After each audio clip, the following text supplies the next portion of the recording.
chapter 6.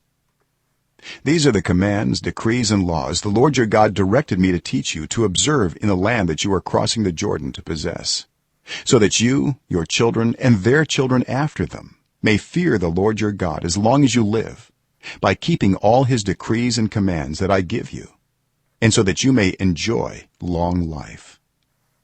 Hear, Israel, and be careful to obey, so that it may go well with you, and that you may increase greatly in a land flowing with milk and honey, just as the Lord, the God of your ancestors, promised you.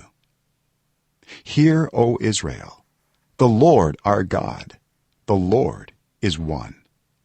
Love the Lord your God with all your heart, and with all your soul, and with all your strength. These commandments that I give you today are to be on your hearts. Impress them on your children. Talk about them when you sit at home and when you walk along the road, when you lie down and when you get up. Tie them as symbols on your hands and bind them on your foreheads. Write them on the doorframes of your houses and on your gates.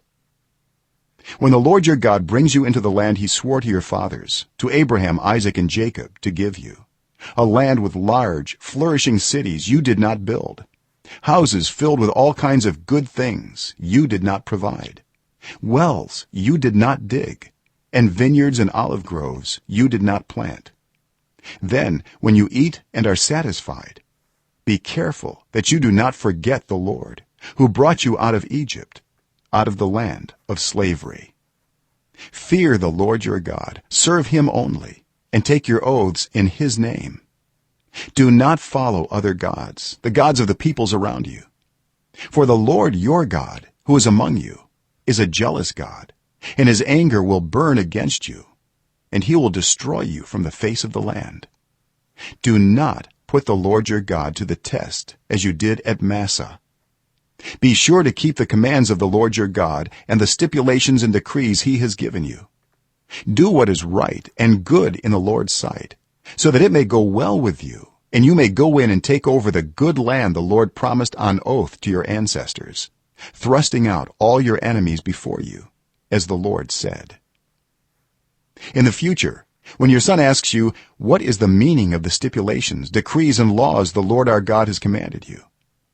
tell him, "We were slaves of Pharaoh in Egypt, but the Lord brought us out of Egypt with a mighty hand. Before our eyes the Lord sent signs and wonders, great and terrible, on Egypt and Pharaoh and his whole household. But he brought us out from there to bring us in and give us the land he promised on oath to our ancestors. The Lord commanded us to obey all these decrees and to fear the Lord our God, so that we might always prosper and be kept alive, as is the case today. And if we are careful to obey all this law before the Lord our God, as he has commanded us, that will be our righteousness."